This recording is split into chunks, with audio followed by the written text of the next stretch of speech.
Baik, Assalamualaikum warahmatullahi wabarakatuh. Waalaikumsalam warahmatullahi wabarakatuh. Selamat pagi semuanya, apa kabar? Semoga kita dalam keadaan sehat semuanya. Nah, saat ini kita akan melanjutkan perkuliahan kita yang sebelumnya, yaitu mata kuliah kita, Sistem Pakar. Nah, untuk pertemuan kali ini kita akan membahas mengenai case based reasoning dan rule based reasoning. Nah, tujuan dari kita mempelajari, materi kita hari ini yaitu, diharapkan adik-adik mahasiswa mengerti, memahami, dan dapat menjelaskan karakteristik sistem berbasis case based reasoning dan rule based reasoning. Nah, manusia adalah makhluk yang diberikan kemampuan berpikir dengan baik. Penalaran adalah suatu proses berpikir dalam menarik kesimpulan berupa pengetahuan. Nah, sifat ini adalah, sangat mirip dengan, pembahasan yang akan kita bahas, yaitu mengenai penalaran, metode case based dan rule based. Nah, kemudian, selanjutnya yaitu case based reasoning. Apa sih sebenarnya case based reasoning itu? Case based reasoning adalah salah satu metode yang digunakan untuk membuat sebuah sistem dengan cara pengambilan keputusan dari kasus baru berdasarkan solusi dari kasus-kasus lampau yang pernah terjadi. Nah, kemudian kita ilustrasikan. Nah, ilustrasi kasusnya yaitu seperti dokter. Nah, seorang dokter itu ketika sedang mendiagnosa seorang pasiennya, seorang dokter akan teringat dengan pasien lain yang pernah ia rawat sebelumnya. Nah, dokter ini akan teringat akan pasien yang pernah ia rawat sebelumnya karena mempunyai kemiripan gejala penyakit pasien yang saat ini sedang ia rawat. Nah, dengan daya ingat dokter tersebut, kemudian ia menggunakan data hasil diagnosa dan perawatan pasien yang pernah ia rawat sebelumnya untuk menentukan diagnosa dan perawatan pasiennya saat ini. Nah, itu adalah ilustrasi dari, metode case based, rasional. Nah, diilustrasikan seperti, profesi seorang dokter. Jadi, informasi yang sudah ada sebelumnya, akan dijadikan solusi di masalah yang akan datang. Nah, seperti misalnya ada, eee perbaikan, ada teknisi perbaikan komputer. Nah, sama, mereka pasti menjadikan, informasi-informasi sebelumnya itu menjadi pengalaman untuk memperbaiki, masalah yang, di depan. Nah, yang masalah yang baru yang akan datang. Nah, seperti itu. Nah, kemudian ide awal dari metode case based adalah melakukan adaptasi solusi yang pernah digunakan untuk memecahkan masalah lama dan menggunakan lagi solusi tersebut untuk masalah yang serupa. Nah, berikut adalah langkah-langkah dari case based re- re- case based langkah-langkahnya. Nah, kemudian selanjutnya ini adalah langkah-langkahnya. Yang pertama yaitu retrieve. Nah, di sini memperoleh, mengambil kembali kasus-kasus yang paling mirip atau sama. Nah, kemudian, informasi tersebut akan di-reuse kembali menggunakan, informasi dan pengetahuan dari kasus tersebut untuk memecahkan permasalahan yang baru. Setelah, kita reuse, maka akan kita revise. Nah, meninjau kembali dan memperbaiki usulan solusi yang diberikan. Kemudian selanjutnya yaitu kita retain. Nah, menyimpan atau mendalami bagian-bagian dari pengalaman sebelumnya yang mungkin berguna untuk memecahkan masalah di masa yang akan datang. Nah, kelebihan case based reasoning itu apa sih sebenarnya? Nah, kelebihannya itu adalah memecahkan masalah dengan mudah. Semakin banyak pengalaman, sistem akan menjadi semakin pintar sehingga dapat memecahkan masalah dengan mudah. Seperti dokter tadi, jika pengalamannya lebih, banyak, di dunia kesehatan, maka, orang tersebut akan dicari-cari dengan pasiennya. Otomatis karena dokter tersebut, kita anggap bahwa bisa menghasilkan, solusi untuk kita dan tepat sasarannya. Nah, karena mereka sudah melakukan penelitian-penelitian sebelumnya. Nah, untuk kasus yang sekarang mereka akan menggunakan, hal-hal tersebut, informasi-informasi tersebut. Nah, ada juga kekurangan dari case based reasoning itu, yaitu, tidak menjamin solusi terbaik atau optimum karena penalaran ini berdasarkan kasus lampau. Jika solusi lampau salah, maka tahapan revise sangat diperlukan untuk mengurangi tingkat kesalahannya. Semisalnya, ada kejadian-kejadian buruk yang terjadi. Nah, kemudian itu akan dilakukan, sebagai, dijadikan informasi untuk yang, masalah yang baru. Nah, itu akan bisa jadi tidak menjadi solusi yang baik. Nah, kemudian semakin banyak pengalaman, proses pencarian semakin lama karena harus membandingkan dengan kasus yang paling mirip. Nah, seperti itu.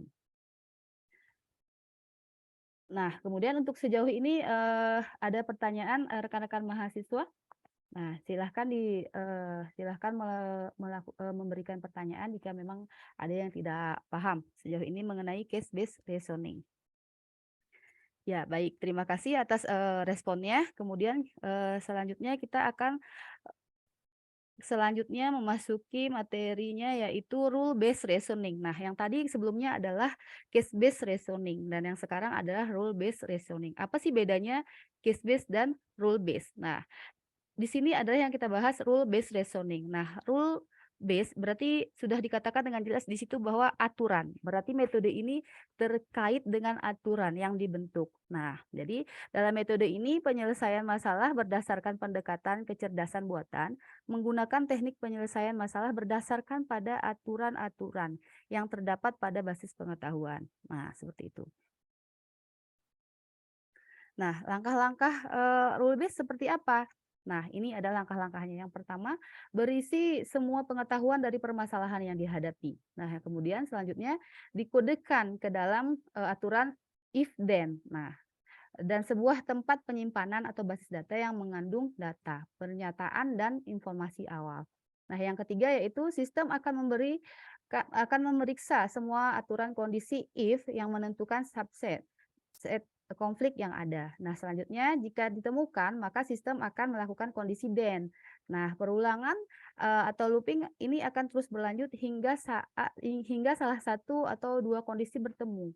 Nah, jika aturan tidak diketemukan, maka sistem tersebut harus keluar dari perulangan. Nah, itu sudah jelas juga ya terlihat perbedaannya di antara case based dan rule based. Nah, kemudian, di dalam rule base ini ada 2 pendekatan. Nah, yaitu forward chaining dan backward chaining. Nah, forward chaining itu adalah penalaran maju, sedangkan backward chaining adalah penalaran mundur. Nah, forward chaining adalah rules diproses berdasarkan sejumlah fakta yang ada dan didapatkan konklusi sesuai dengan fakta-fakta tersebut.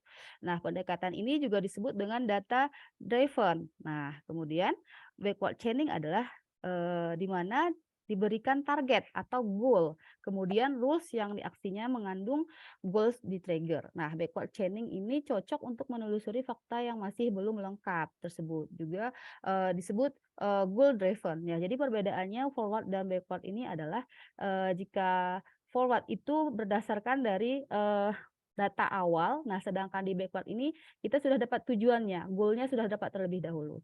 Nah, kemudian ini ilustrasinya untuk lebih, jelasnya. Nah, ini adalah forward, chaining dan backward chaining. Nah, penalaran maju dan penalaran mundur. Nah, ini adalah penalaran maju di mana kita berada di keadaan awal terlebih dahulu. Nah, seperti seperti ini misalnya keadaan awalnya itu adalah node D, nah di mana dia akan mencapai tujuan. Nah, tujuannya itu adalah J di sini. Nah, kemudian dia akan menuju C untuk mendapati tujuannya yang di T. Nah, seperti ini. Jadi dia dari keadaan awal mencari tujuan. Nah, seperti itu. Nah, kalau untuk, backward chaining, eee, adalah penalaran mundur. Nah, di mana, kita di sini sudah mendapatkan konklusi dulu, sudah mendapatkan kesimpulan terlebih dahulu, yaitu tujuannya yang sudah kita dapatkan, maka kita akan mencari datanya atau tujuan keadaan awalnya, yang mana kebalikan dari forward chaining, yaitu tujuannya di sini adalah node D, dia akan melalui I untuk mendapatkan, keadaan awal J. Nah, begitu juga untuk, node D melalui node C dulu, lalu node E, lalu node H, lalu kemudian node T. Nah, itu adalah keadaan awalnya. Nah, seperti itu. Nah, ini adalah contoh penerapan forward chaining. Nah, di sini ada contoh, kasusnya, di mana menentukan warna binatang bernama Fritz. Nah, data awal adalah Fritz melompat dan memakan serangga. Nah, kita fokus di sini ya, yang dipertanyakan adalah menentukan warna binatang. Nah, warnanya yang ditanya. Nah, kemudian ada datanya. Datanya itu adalah Fritz melompat dan memakan serangga. Nah, kita misalkan di sini ada 4 aturan. Nah, di mana if X. Nah, X ini kita belum tahu siapa. Kemudian if X melompat dan memakan serangga, maka X adalah katak. Nah, yang kedua, if X terbang dan bernyanyi, maka X adalah burung kenari. Nah, yang ketiga, if X adalah katak, maka X berwarna hijau. Yang keempat, if X adalah burung kenari, maka X berwarna kuning. Nah, kemudian kita ambil kesimpulan. Nah, kita telah dulu ya dari awal, yaitu pertama kita akan mencari dulu aturan yang sesuai dengan tujuan yang kita cari. Nah, tujuannya tadi kan kita mencari warna. Nah, warna di sini ada di rule ketiga dan keempat, yaitu warna hijau dan warna kuning. Nah, kemudian kita telah yang pertama kita dari rule keempat dulu. Di sini dikatakan bahwa if X adalah burung kanari, maka X berwarna kuning. Nah, kita lihat ini kaitannya adalah ke rule kedua. Nyambungnya ke rule kedua, di mana di sini ada burung kanari. Nah, di sini dikatakan if X terbang dan bernyanyi. Sedangkan pertanyaan kita tadi adalah datanya Fritz melompat dan memakan serangga. Jadi sehingga ini tidak cocok. Nah, jadi dia beralih kembali. Jadi tidak cocok. Lalu kemudian dia ke aturan ketiga. Nah, di mana di sini aturan ketiga adalah X adalah katak, maka X berwarna hijau. Nah, kemudian kaitannya ke mana? Kemudian kaitannya adalah ke rule yang pertama, yaitu if X melompat dan memakan serangga, maka X adalah katak. Nah, kemudian kita sesuaikan dengan pertanyaannya bahwa warna yang di sini adalah warna hijau. Yang ini tadi, dan Fritz itu adalah si katak. Nah, seperti itu. Itu adalah langkah-langkah forward chaining. Nah, kemudian kita akan lihat perbedaannya di eee, backward chaining. Nah, untuk di backward chaining kebalikannya dari forward chaining. Nah, di mana di sini sudah kelihatan kesimpulannya, yaitu di sini ada antecedent-nya, yaitu if Fritz melompat dan merekam serangga bernilai true atau benar, maka disimpulkan Fritz adalah katak dan bukan burung kenari. Nah, itu sudah langsung kelihatan jawabannya. Dan kemudian tujuan menentukan warna Fritz sekarang sudah dicapai, di mana Fritz berwarna hijau jika katak dan kuning jika burung kenari. Fritz adalah katak karena melompat dan memakan serangga. Jadi Fritz berwarna hijau. Nah, seperti itu. Baik, dari paparan kasus yang sebelumnya tadi ada backward chaining dan forward chaining, dan sebelumnya itu ada case based dan rule based. Nah, jadi dari rekan-rekan mahasiswa, dari penjelasan yang sudah saya jelaskan barusan, silahkan jika ada yang mau ditanyakan mengenai materi yang saya berikan tadi. Oke, terima kasih atas perhatiannya. Jika sudah mengerti semuanya, maka untuk proses selanjutnya di sini adalah akan saya berikan bentuk tugas. Nah, di mana di sini tugasnya adalah menganalisis kasus yang menggunakan metode case based reasoning dan rule based reasoning. Nah, silahkan rekan-rekan mahasiswa untuk mencari kasus tersebut, membedahnya bisa di jurnal atau skripsi. Nah, silahkan. Nah, kemudian yang kedua adalah kasus yang menggunakan forward chaining dan backward chaining. Nah, ini semua yang poin 1 dan poin 2 ini sangat banyak yang sudah diteliti oleh mahasiswa-mahasiswa, dan jurnal itu banyak di browser. Di browsing aja nanti. Nah, kemudian kita buat kelompok ya untuk membahas ini. Silahkan dibentuk kelompok-kelompoknya terlebih dahulu, kemudian akan kita mulai dari pertanyaan yang pertama dulu, kemudian yang kedua. Nah, yang ketiga yaitu membuat ringkasan terkait case based reasoning dan rule based reasoning. Silahkan materi yang saya sampaikan tadi secara umum digali lagi dan membuat ringkasan-ringkasan terkait hal tersebut. Nah, kemudian nanti setelah berakhirnya jam, ini kan belum berakhir jam, jadi kita diskusi dulu untuk mengerjakan tugas yang saya berikan. Nah, jika nanti setelah selesai, silahkan jika setelah selesai waktunya, tugas belum selesai, kita kerjakan masih nanti berkelompok, bisa dikerjakan di rumah. Nah, kemudian nanti tugas akan saya lampirkan juga di LMS, nanti silahkan diakses masing-masing. Nah, di sana nanti ada tenggat waktu juga yang akan diberikan kapan pengumpulannya, begitu. Baik, terima kasih. Saya akhiri pertemuan kita saat ini. Assalamualaikum warahmatullahi wabarakatuh. Waalaikumsalam warahmatullahi wabarakatuh. Oke. Pas ya, tepat waktu ya. Eh, ini menarik sekali materinya. Ya. Boleh ditanggapi Pak Wayan? Oke, makasih Bu Usna dari komputer ya. Iya, Pak, Teknik Eh, Informatika. Ini informatika ya. Oke. Ini mata kuliah ini ada mata kuliah prasyarat nggak ya? Ada, Pak. Seperti bahasa program harus menguasai Ya, dulu gitu ya? ya ada Oke, kecerdasan oke. buatan dulu sebenarnya. Oke. Kalau gitu nggak ada masalah. Kemudian ya kembali kalau bisa coba Ibu terapkan blended learning flip kelas ya Bu ya. Ibu mungkin sudah diberitahu mengenai flip kelas ya. Paham ya Bu ya? Artinya tugas itu jangan di akhir Ibu presentasi. Tugas itu sebelum Ibu ada kelas sudah harus diberikan. Misalnya melalui LMS gitu ya.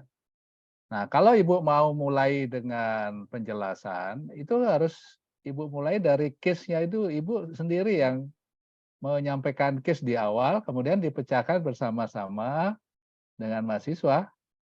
Nah, jadi bukan ilustrasi apa yang memang analogi terkait dengan praktek dokter, oke lah. Tetapi ini kan nanti mengerucutnya ke program yang harus dibuat dengan metode kepakaran itu ya. Iya. Nah, maksud saya buat aja satu case yang mudah, yang simple, yang kira-kira memberikan desain pikiran mahasiswa itu supaya dia memulai belajar memecahkan masalah di kelas gitu ya. Jadi case-nya itu di awal disampaikan. Nah, coba kita ada case, Ibu ada case di awal, kira-kira gimana solusinya gitu ya. Nah, kemudian menurut dia seperti apa, nanti kembalikan ke dua sistem pakar tadi. Ya, ya gitu ya. Mungkin Ya. itu yang paradigmanya yang sedikit harus dirubah supaya pembelajaran Ibu lebih efektif dan mahasiswa benar-benar belajar di sini. Yang mengalami perubahan kan mahasiswa. Jadi Ibu juga hanya mendesain di kelas supaya mereka berdiskusi untuk kasus yang Ibu sudah berikan. Nah, jadi case-case ini dimulai dari case sangat menarik. Apalagi Ibu kan pendekatan pembelajaran Ibu kan dengan pembelajaran berbasis kasus ya. Iya. Nah, dari kasus itu kemudian ini saya kira harus sudah mulai dari kasus. Jangan dimulai dari ceramah, mulai dari kasus, eh, suruh dia berpikir, kemudian nanti pelan-pelan. Nah, kita ikut mengambil peran di situ sebagai soluser yang mengambil solusi juga. Kalau menurut Ibu sih begini solusinya gitu. Nah, kalau menurut kalian seperti apa gitu. Jadi ada semacam tekanan bahwa mereka mengalami proses pemecahan kasus itu dalam proses berpikirnya gitu ya. Itu saya kira sih yang penting, yang lain sudah cukup bagus, clear, penjelasan Ibu cukup clear tadi saya lihat. Nah, hanya pengelolaan pembelajarannya yang perlu dibalik ya. Mulai dari mahasiswa, kemudian baru dosennya. Ya, dosennya belakangan aja, tidak usah buru-buru harus menyelesaikan materi ya. Nah, itu kebiasaan tuh capek loh Bu ngajar dengan menjelaskan dulu. Biasanya kan kita minta mahasiswa yang berpikir. Nah, cuma kita mengkondisikan, mendesain pembelajarannya supaya lebih efektif. Saya kira itu Bu Eva, terima kasih. Oke. Terima kasih Pak Wayan.